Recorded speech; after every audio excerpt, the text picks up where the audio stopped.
The night settled over the desert like a heavy curtain, and Daniel Hayes felt it in his bones. The cold wasn't just weather, it was memory, a reminder of winters that had taken more from him than any outlaw ever could. His ranch stood quiet and lonely, the wind sliding through broken fence, rails and rattling, the loose boards of his small house.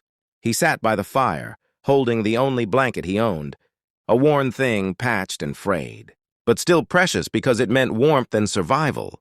He was used to solitude now. He had learned to sleep beside silence. Then came the sound that didn't belong, a soft scuffle of movement. Not bold, not threatening, hesitant, frightened. Daniel stepped outside with his rifle, more out of instinct than intention. In the pale glow of the moon, he saw them, two Apache girls, barely more than teenagers, wrapped in thin fabric that did nothing against the desert night. Their faces showed fear, but also stubborn strength. They didn't beg. They simply stood there shivering, as if unsure whether hope still existed in the world. Every rumor Daniel had ever heard about tension, raids, and revenge flashed through his mind. Helping them could mean trouble. Ignoring them meant letting them die. For a long heartbeat, the cold air held his choice like a suspended breath. Then he lowered the gun. Without a word, he opened his door and gestured them inside. They entered cautiously, like deer unsure of safety. Daniel set his rifle aside and placed the blanket around their shoulders. The elder sister whispered, "Nayeli," while the younger murmured, "Taji," before exhaustion pulled them into sleep. Daniel sat awake, feeding the fire, guarding strangers like they were family. Outside, unseen beyond the darkness, the desert was not as empty as it seemed. The first faint light of dawn washed across the plains, quiet at first, almost peaceful, until the ground itself began to tremble. Daniel heard it before he saw. Anything, a distant rolling, thunder of hooves, cutting across the silence. He stepped outside, breath frosting in the morning air, and his heart jolted as shapes poured over the ridge. Riders, dozens, then dozens more, until the entire horizon seemed alive with motion. 300 Apache warriors advanced in a sweeping formation, dust rising behind them, the sun flashing against spears and rifles. It was not a casual arrival. It was a force of judgment. Inside the house, Taji stirred, then bolted upright. Nayeli followed, eyes wide with dread as the rumble grew louder. They rushed to the doorway and froze, their bodies tense, as if they were staring at fate itself coming toward them.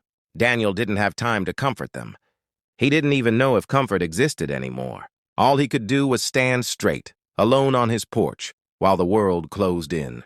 The warriors surrounded the ranch in a tightening circle, horses snorting, men staring with sharp, unreadable eyes. No one laughed, no one shouted. The silence was worse than any threat. Daniel's pulse thundered in his ears, but he didn't lift his rifle. He kept his hands empty and visible, the same way he had kept his heart open the night before. An elder warrior dismounted, tall, stern, carrying the weight of leadership in every step. He spoke in Apache first, his voice echoing across the gathered warriors. When his gaze shifted to Daniel, it felt like being measured, judged, and sentenced all at once. The sisters rushed forward, speaking rapidly, their voices trembling but fierce. They pointed to the blanket, the fire inside, to Daniel himself. For many long moments, nothing changed. Then slight murmurs moved through the warriors like wind through tall grass. Suspicion didn't disappear, but it shifted. The elder studied Daniel longer, then finally spoke in broken English.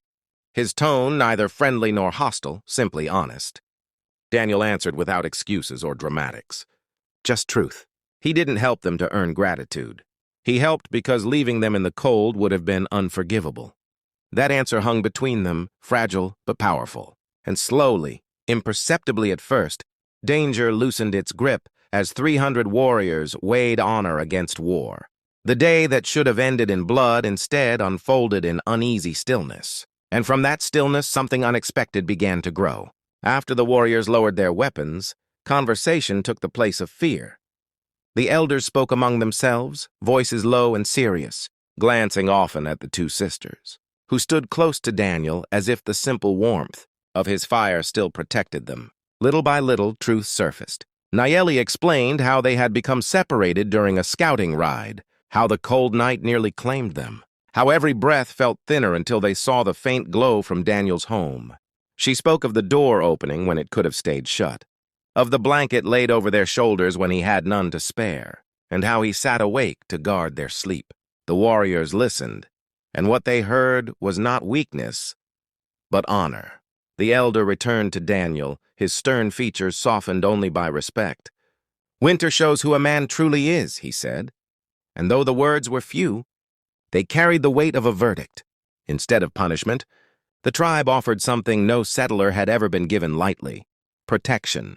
They would remember his kindness, and his ranch would no longer stand alone against danger. In a land where every wrong seemed to echo louder than any good deed, this act became a rare bridge. Other settlers whispered about the strange alliance, some doubtful, some angry, but none dared test it when Apache riders patrolled the edges of Daniel's land like silent guardians.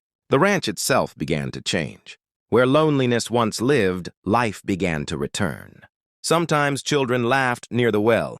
Warriors rested in the shade after long travels, and the sisters visited often, carrying stories, small gifts, and gratitude that never faded.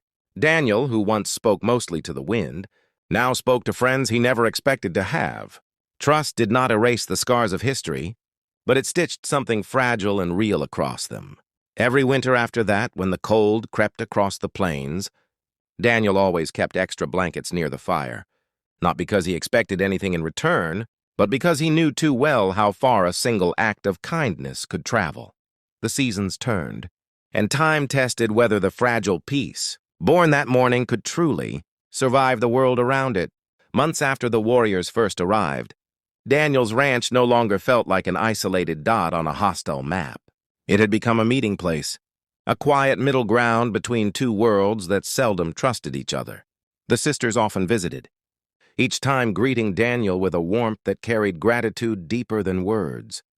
They brought news from their people, small tokens, food when hunting was good, and sometimes simply laughter that echoed through the once empty yard. Daniel, who had grown used to silence, found himself waiting for those visits like a man who had remembered what it meant to belong.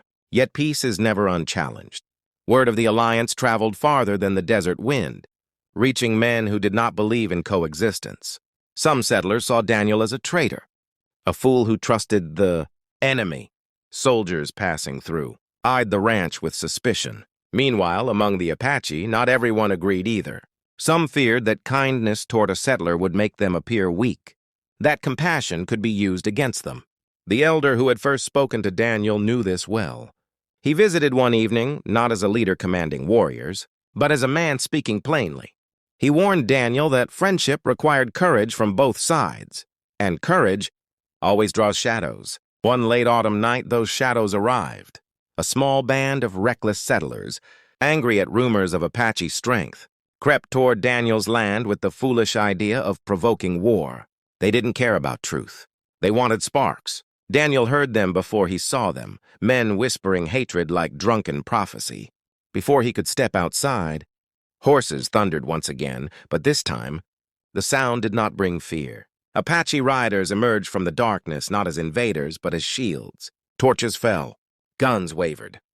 The men who came to stir violence backed down beneath the silent certainty of 300 watching eyes. No blood spilled. No battle erupted. The threat dissolved under the weight of honor repaid. When the danger passed, Daniel and the elder simply exchanged a long, wordless nod. Neither man claimed victory. Instead, they acknowledged a truth both now understood. The bond forged by one blanket had become stronger than fear, and as winter drew near again, warmth no longer felt like something rare but something shared.